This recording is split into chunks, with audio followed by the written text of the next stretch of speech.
À l'instar de Bruno, Eric ou encore l'ancien candidat controversé Christian Quesada, Paul Elrarat fait partie des plus grands gagnants des 12 coups de midi. Pour rappel, il était reparti avec la somme de 691 522 €, gains et cadeaux confondus, après sa 153e participation.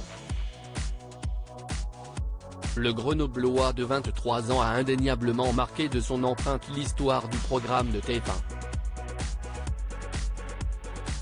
Oui, mais voilà, le jeune homme autiste atteint du syndrome d'Asperger, a eu tendance à s'agacer lorsqu'il se voyait être associé à l'émission qu'il a fait connaître.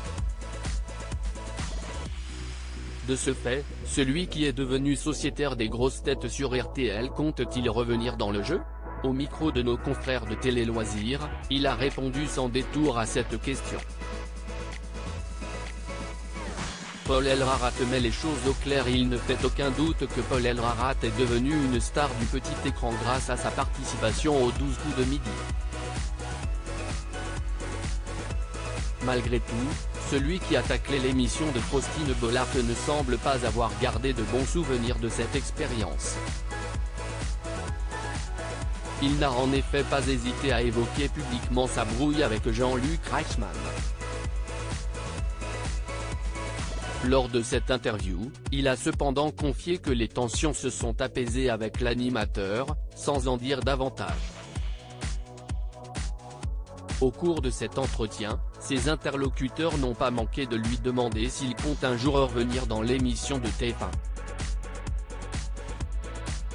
Le jeune écrivain ne ferme pas complètement la porte à un possible retour. En revanche, ce ne sera pas dans l'immédiat. Tout laisse à penser qu'il attend les initiatives de la production ou de son ancien mentor avant de débarquer sur le plateau des 12 coups de midi. On me le propose régulièrement mais, jusqu'à présent, ce n'était pas le bon moment. Si les conditions sont réunies, j'accepterai l'invitation avec plaisir. Paul Elrarat @TF1 Ce n'est pas faute d'essayer. Paul Elrarat a, une fois encore, confié qu'il est actuellement un cœur à prendre. Pourtant, il fait de son mieux pour trouver la personne idéale. Seulement, le protégé de Laurent Ruquier rencontre quelques difficultés à commencer une relation amoureuse.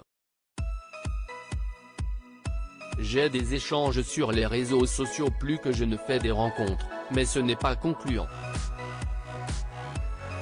Ce n'est pas faute d'essayer mais trouver chaussure à son pied quand on chausse du 46,5, si est difficile.